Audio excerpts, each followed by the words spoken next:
That first question that you asked in the first debate, you had worked on it, and your team had worked on it obviously for a long time. Did you know what it was going to set off? Did you know what would follow?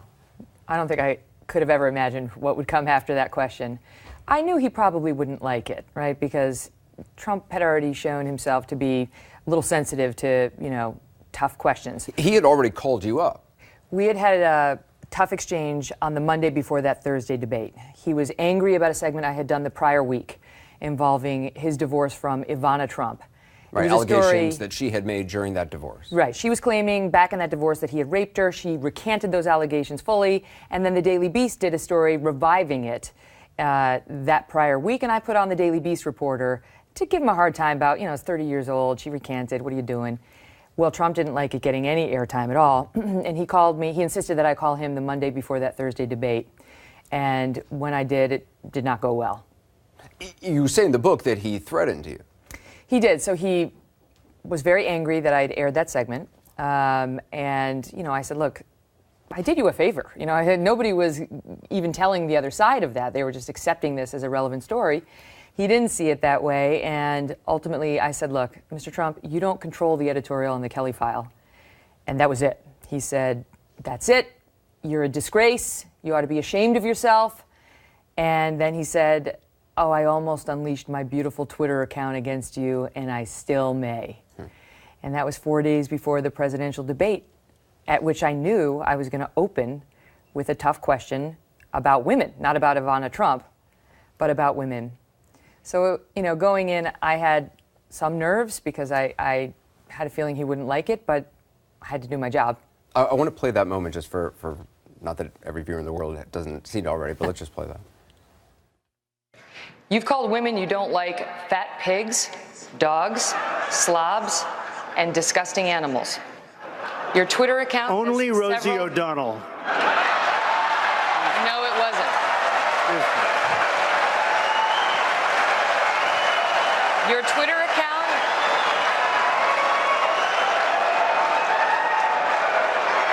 Thank you. For the record, it was well beyond Rosie O'Donnell. Yes, I'm sure.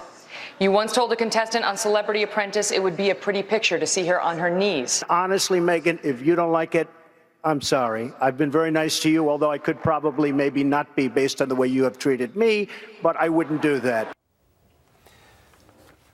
Looking at it now, what do you think?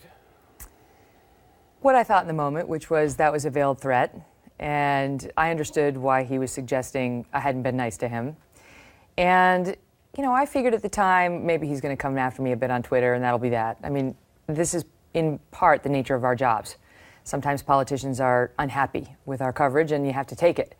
So that's what I thought was going to happen. He's beaten up on me pretty good in the days after that debate, and then it just started to take on a different tone, and it started to just have different words. And by the following night, he was on with Don Lemon and made those blood comments, and that just changed everything in the debate. I went to the beach to be with my husband and my kids later that night. I saw Don that night. Normally I'm not watching him. I love Don, but I saw him that night because we pre-taped the Kelly file, and Trump had insisted that he go on at 9 o'clock on CNN across from me. You guys let him go on commercial-free for 30 minutes, and we still beat you. Not you, it was Don. And that's when he made those comments. So I got in the car to go to the beach after that, and I was looking through my phone, and just the internet lost its mind over those comments. And I see these politicians tweeting out, I stand with Megyn. It was like, what the, the presidential candidates. And just things would never be the same again. It was just You ended up with security. I mean, you had to even go to Disney World, I think, with your family. You had to have a security. We had security guards the whole year.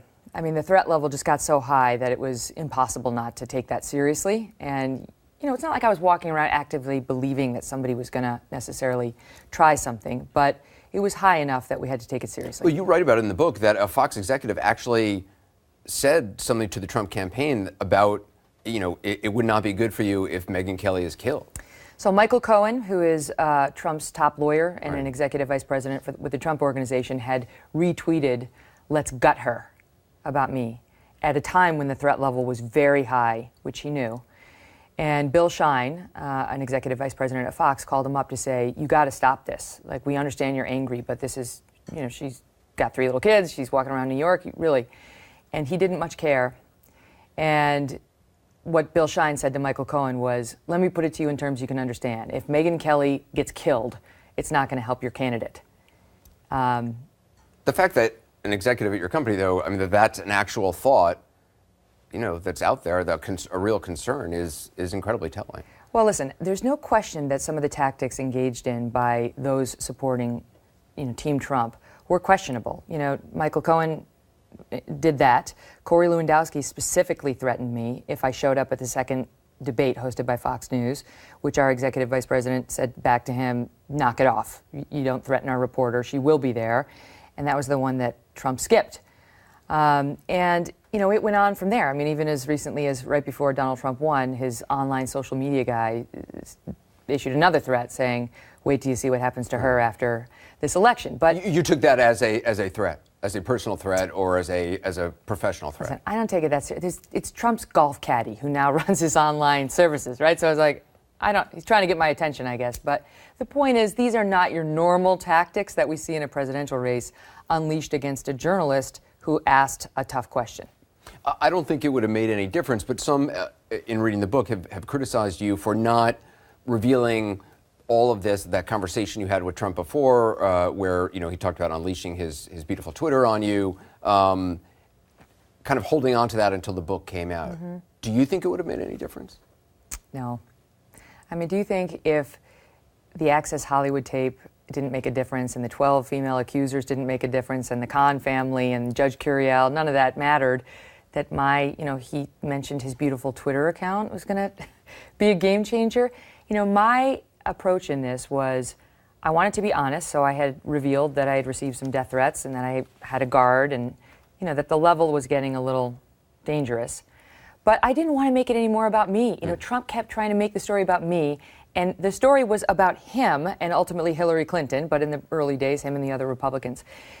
I write in the book, in Settle for More, that I felt like a human being who had been dropped into a shark tank, and there were passersby looking in, slightly horrified at what was going on. And all I wanted to do last year was get myself out of the shark tank. And it was not going to help to chum up the waters more with, and he did this, and he did this, and here's my reaction to that. I didn't want to be the story. Even when he was making the comments, the blood comments, the other things, we didn't even cover it on the Kelly file. Just didn't even want to touch it. Journalistically, it's a difficult position because on the one hand, these are facts which, might persuade a viewer or at least inform a viewer, or it's just part of the historical record. The flip side of it is journalistically, you don't want to be the story. You don't want to be. Exactly. And I think journalistically it wasn't a hard call for me because this isn't like someone came to me and said, I want to tell you something that happened between me and Donald Trump. This is me. We're under no obligation to report our own personal experiences just because we also happen to be journalists. In that regard, we're sort of half private citizen where it's up to us whether we want to reveal our personal stories. Donald Trump, early on the primary season was talking about how he could be presidential, he can be however he wants. Do you think he's going to change significantly? He's still tweeting, just today against the New York Times. Do you think that changes? I mean, do you feel like what President Trump is going to govern like, what he's going to be like? No, no. I don't know. I'm fascinated to find out. It's going to be a great story to cover. But, look, he's 70 years old. I don't know a lot of 70-year-old men who change from the way they used to be, and I think generally past his prologue.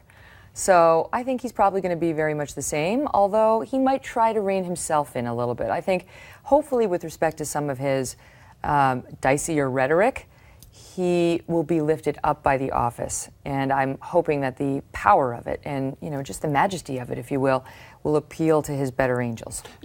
Just briefly, because we're almost out of time, the entire Roger Ailes harassment, not only towards you, but to so many women there. I mean, it's hard looking from the outside in to imagine that could have gone on so long from the top down. I mean, I feel like if that was happening here in this company, it's just a different setup. Mm-hmm. I don't know that the top has that much power that it did under Roger Ailes. I saw something Bill O'Reilly said, I guess he's promoting a book saying something about, you could have gone to HR. It seemed like Roger Ailes controlled HR. I mean, and that's the situation, many women face. It's not so easy to just say, oh yeah, well, I'll just go to, a superior and tell them. Thank you for recognizing that. That's exactly right. And I lay it out in the book because I think this is a real problem at many companies, and I want people to be put on notice. I'm hoping CEOs will hear this message and say, you know what, man, maybe I have set this problem in my own company, and I got to provide a safe off-ramp for women who feel too scared to report it. They don't always feel comfortable going to the general counsel or to HR. You got to have somebody, I would say, outside of the company who doesn't depend on the CEO for his or her paycheck, to whom the women, and it can happen to men too, can go to report. And at Fox News, it's very true that Roger Ailes was very much a king of sorts. And this is all laid out in the book in that he had founded the company, he had co-founded the company, and he had loyalists placed throughout the company, and he demanded loyalty. I mean, O'Reilly speaks of loyalty. That is the culture that Roger demanded, that should be placed above all other things. And I would submit that that is part of what created the problem we had for some time there. And I am very happy that now that's been addressed, and the actual owners of the company, the Murdochs, have come in, and as soon as this was brought to their attention, they got rid of him and have created a new situation over there where they've made very clear they want people to be safe and to feel safe. And for what it's worth, they were the ones who said to me, you should include this chapter in your book. It's important. Just finally, you and I share something in common, which I lost my dad when I was 10. Your dad died when you were a sophomore in high school, and I hadn't realized that until I read the book. And there's a quote my mom always quotes, a writer named Mary Gordon, who said, a fatherless girl thinks all things possible and nothing is safe. My mom grew up without a father. You had a father for much of your childhood, but I'm wondering, that loss, did it shape the person you are now? Did it change the person you were? Well, I know you know the answer is yes, right? Because when you lose a parent at a young age, it just creates a void that can never be filled. I mean, you can go all over the world covering very dangerous wars, and it's still there. You can ascend to the top of the news business, and it's still there. And I'd love to say it's given me great perspective on the world and made me a better person. And I guess to some extent that's true. But I trade it all back to have one more day with him. I feel lucky that I had my dad till I was 15, and his imprint on me was made and is secure. I think about that now with my own kids, who are 7, 5, and 3. I worry about mortality, right, as you do if you have great loss at a young age. How old was your father when he died? He was 45. Wow. My age right now. That's, yeah, I see. My dad was 50. I've always thought I would die by 50. That's how I feel. Yeah. I'm 45 right now. I turn 46 on Friday, so I've got a few more days. I think you're going to be all right. But I've been looking forward to my 46th birthday. I mean, for that reason. But I think about mortality a lot. And the thing that I take away from it, Anderson, is that, no, really, you could die any day. And you can't waste 1 second of your time here. It's too short to be mired in controversy and acrimony and sadness. And I changed my life to settle for more and try to do better for myself. And that's a gut check moment I continue to do, and that I want others to do, to improve their own lives, because who knows? Well, also that, you'd had a kind of an argument with your dad, and that was really the last, you have this lasting image of him after the argument laying on the couch alone looking at the Christmas tree. And it was later that night that he died. That, to me, I had to stop reading for a while there. It was very hard to write, and it's the one chapter of the book that I can't really go back and read because it's upsetting. But yeah, we had an argument the night he died, and we almost never argued. He never had a harsh word for me, but I was being a bratty teenager who wanted a nice class ring. I wanted a nicer one than we could afford. And he told me we couldn't, and I kept complaining, and he turned and walked out of the kitchen. And it was the last exchange I ever had with my dad. And I stormed up to my room, and there he was sitting on the couch, staring at the Christmas tree.